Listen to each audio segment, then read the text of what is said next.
Right now, we are going to talk about the Cleveland Cavaliers. Let's go! A little bit of love. The Cleveland Cavaliers just had one of the most dominant months in NBA history. That is not hyperbole. They literally did something that only 5 other teams have ever done before, and yet no one is talking about them. In fact, there are so few people talking about the Cavaliers that all anyone talks about is that no one is talking about the Cavaliers. It's a narrative that exists for every small market team that feels they are going unnoticed. But how accurate is this concern, and does the NBA actually have a problem with its national media coverage? Mitchell splits the double, elevates, and he's flying charter, folks. Donovan Mitchell with not.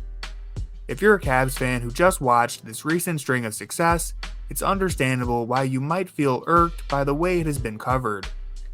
Not only did it take quite a while for the bigger platforms to even acknowledge the run, but much of the conversation was plagued by stuff irrelevant to what was actually happening on the court.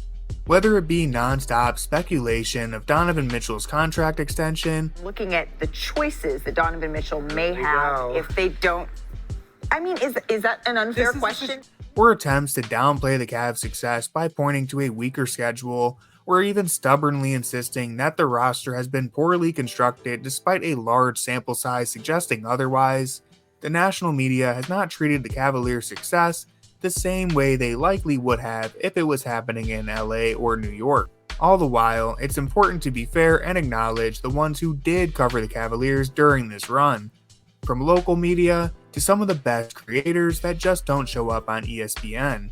And even if some of the national coverage was a bit pessimistic, there's still a great deal of admiration for the way Cleveland has been playing. All things being equal, the Cavs are going to be held to a different standard solely for the way they collapsed in last year's playoffs.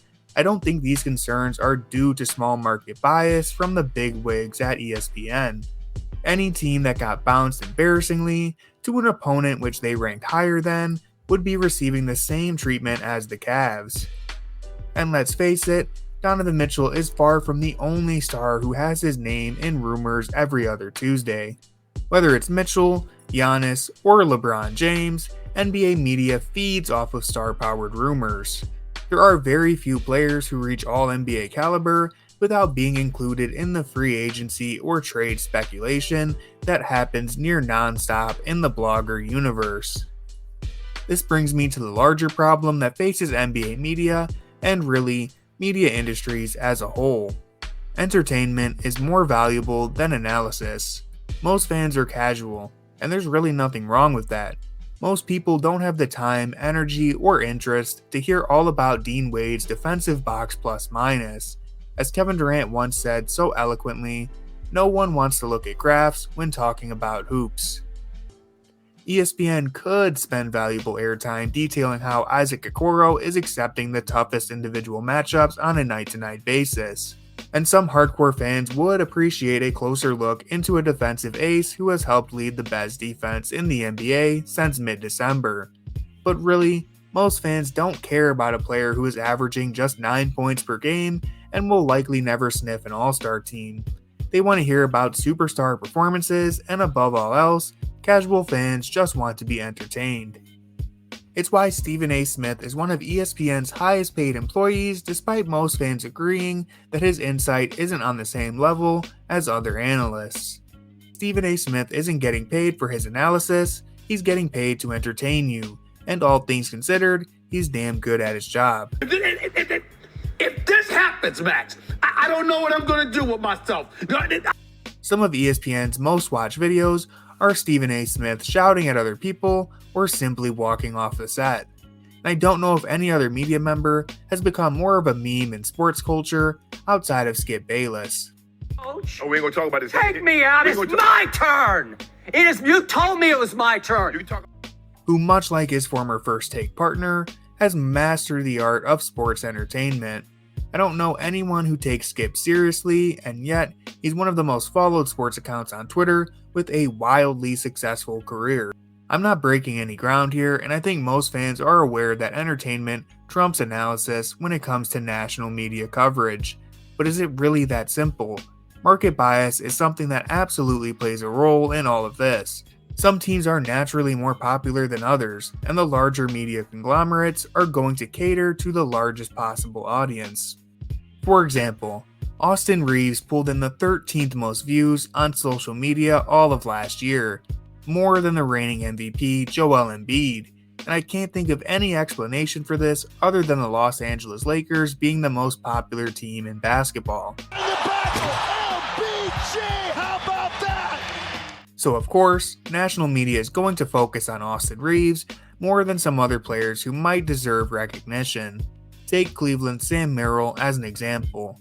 Merrill would probably be a name recognized by everyone if he played in a Laker uniform, but since he's in Cleveland, the NBA's leader in three-pointers per 100 possessions is still an underground, indie deep cut for most fans. Should we be mad at ESPN for the lack of Sam Merrill coverage? Yes and no.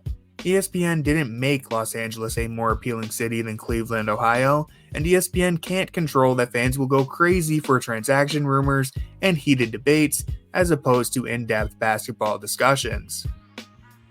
This high-quality conversation between JJ Redick and Tim Legler got 84,000 views, while a shouting match between Kendrick Perkins and Richard Jefferson netted over 250,000 in the same week. Stephen A. Smith answering a question from Ballsack Sports At Ballsack Sports, good lord, got more views than a detailed breakdown of Cleveland's recent success from the dunker spot. All this to say, most fans only want one thing, and it's not the Dean Wade agenda. But should we be mad at the national media for this business model? I don't think so. At the end of the day, these leagues wouldn't exist without the media promoting them. We can argue if this is the most effective way to do it. Was to sign Lamar Odom, who was on crack. But you can't argue with the results so far. The best thing about modern technology is that anybody can share their opinion online. I mean, that might actually be the worst part of modern technology, but at least it means that smart people such as Nekias Duncan and Steve Jones can share their insight and build a huge following all on their own. If you're upset that ESPN isn't covering the Cavs you want them to, then you should just look elsewhere to get your fix. You can find content from local creators such as myself, the Chasedown, It's Cavalier Podcast, Locked On Cavs, and so many more talented people. But if you just want to hear Stephen A. Smith debate whether or not Lightning McQueen is washed up, you can find that too. Trip Weathers has 7 Piston Cups. I am not about to sit here and argue with a grown-ass man about the movie Cars. Oh, come on now, Trip Weathers has 7 Piston Cups. Overall, I think it would be better if national media made a consistent effort to promote the best basketball being played, regardless of where that basketball is being played at. I don't think any reasonable person has ever watched an exciting NBA game from their couch and thought, man, if only this game was taking place in Los Angeles instead of Denver. We just want to see exciting players do exciting things, and with so many great people offering different forms of analysis online, it really falls on the consumer to seek out the type of content they want to see. You know what to expect from ESPN at this point, so rather than complaining that Tim Bontemps won't talk about your favorite team, go and find the people who are talking about your favorite team and support them instead. And I'd encourage you to leave a comment with some of your favorite NBA content creators below to help spread the word. Buddy Hield is fouled out, and the Cavaliers are not done yet.